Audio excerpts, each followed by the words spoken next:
Ethereum hits $4,000 and continues to look extremely bullish, but can it continue to $5,000 or are we due a pullback? In today's episode, we're going to discuss the most likely outcomes for Ethereum so that we're ready for everything that is around the corner.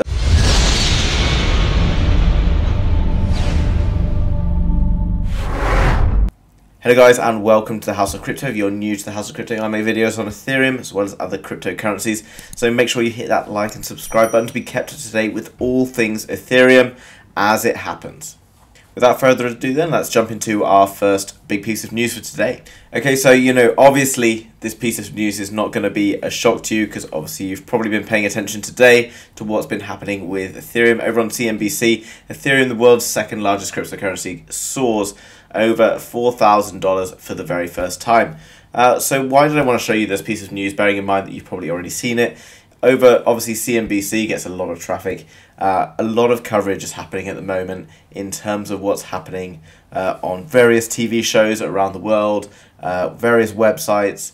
Many people are getting exposed to Ethereum on a daily basis now.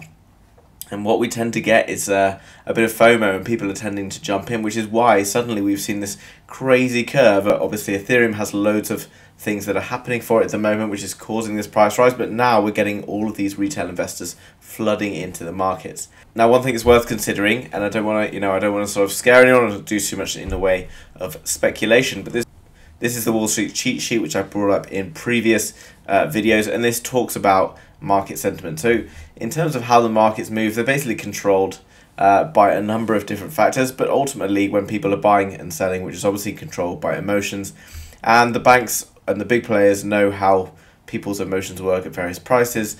And as you can see, the type of emotions that maybe we start feeling as the price is flying is just before that potentially we can have a bit of a pullback. So it's always worth sort of being very careful and not letting our emotions get too far away from us. Obviously it's very exciting at the moment.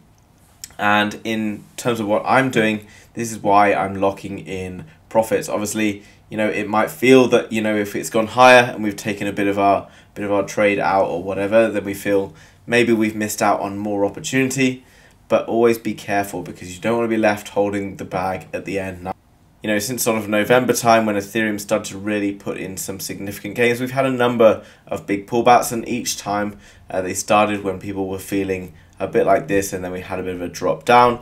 Obviously we've recovered and we recovered stronger, and if we were to have a retrace, it wouldn't necessarily be anything hugely significant. We would probably continue up beyond that, and we'll go over to the charts in a moment and check that out.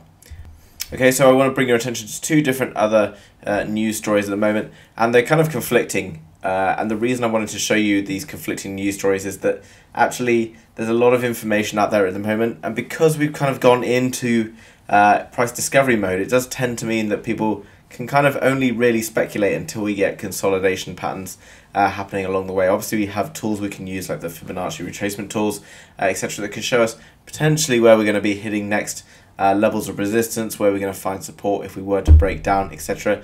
But just be aware that a lot of people are kind of hyping things up and sort of shouting $40,000 at you for Ethereum price, and obviously that'd be great, but also be kind of aware of why they might be doing that and what they're trying to do for themselves. Okay, so over here on Crypto Potato, Ethereum price analysis after breaking 4K is $5,000 possible before a major correction. Okay, so Ethereum's had a 40% surge. If you think about what that means in terms of market cap, that's a significant amount of money that's flown into Ethereum. And what happens when everyone is kind of betting on Ethereum and going long, and you have a lot of new people who are entering the market when the prices are already high? If we have a bit of a dip for whatever reason, there's a couple of whales selling off, maybe it's a piece of negative news that's put out there, Elon Musk tweeting something, etc., it can have a bit of a dip, and then what that can do is actually liquidate accounts, and then you can have a bit of a snowball effect where you push down to a price at which people are likely to buy it again, and this can cause a lot of the new people who've joined the market to panic as well, and panic and sell because they might find themselves one morning down 25% or whatever. I'm not saying it's exactly going to happen, but this is why we shouldn't over leverage ourselves, and we should be taking profits as we go, because if we take a dip, we can always buy back in at lower price and lower our dollar cost average. Now I know a lot of people want to continue to just hold their Ethereum and buy on the dips, and obviously everyone has their own strategies and ideas, but it's always good to have a plan and, you know, stick to your plan and have price targets in mind of where you're going to take profits, etc., rather than getting caught up in the emotions of the market, which is what the trap generally is. So jumping over to the Ethereum chart, then this is on the 4 hour on the US dollar. Now obviously we've got these patterns which we've been breaking out of. Okay, so back on the 8th of May we broke out of this significant pattern. So if you were watching the video around then, we called this breakout here, and as you can see we then had another smaller consolidation pattern. And what's useful to sort of note on these patterns is they do happen on all time frames. Okay, so if you want to see what's kind of happening on the bigger picture, then start on the bigger time frames like the 4 hour and the daily, and then you can kind of zoom into the smaller time frames and you can see smaller patterns developing. Okay, as you can see we've come up and we've taken a bit of resistance bounce here around the 4,175, and as you can see we've not had a 4 hour close above the 4116 level. So I want to bring out now the Fibonacci retracement tool. I want to bring your attention back to back here around the 23rd of February where we had that last sort of swing up to the top and then we had a drop down. So I've just done a Fibonacci retracement off of those points, and as you can see as we speak we're on the 3.618 level. Okay, so that's provided, this is on the daily chart as well. I'll just zoom in a bit so you can see a bit clearer. You can see that we've bounced off and we're finding significant resistance there. So it'll be interesting to see how this plays out. Obviously once that, if that is to break and they can get a close on the perhaps on the 4 hour or the daily above this line, which is currently at around $4,073, so we're literally just below it at the moment at 4,063, then that will probably see us moving up towards the next line of resistance, which would be around the 4,566 level.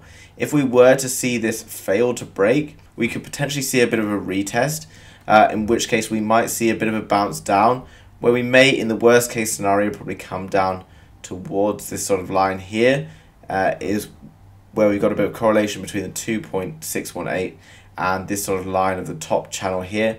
However, you know, bearing in mind that there's a load of people flowing into the market right now, I think that's a really unrealistic situation that's happening, but just be aware that things like that can happen.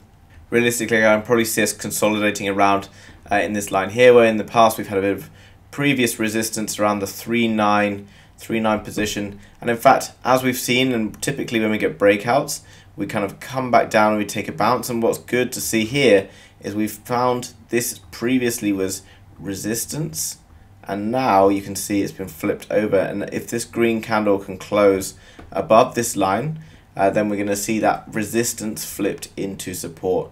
And obviously, you know, we may see a bit of a play between these two lines here until we can sort of break and close maybe a daily candle above this line here.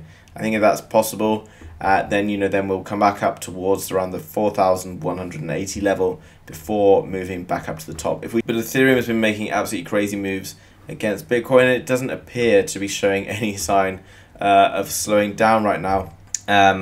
Obviously today we've taken a bit of a, we're putting in a red candle as we speak, but still on this chart it's around 3.9% up for the day, and I can't really sort of see that slowing.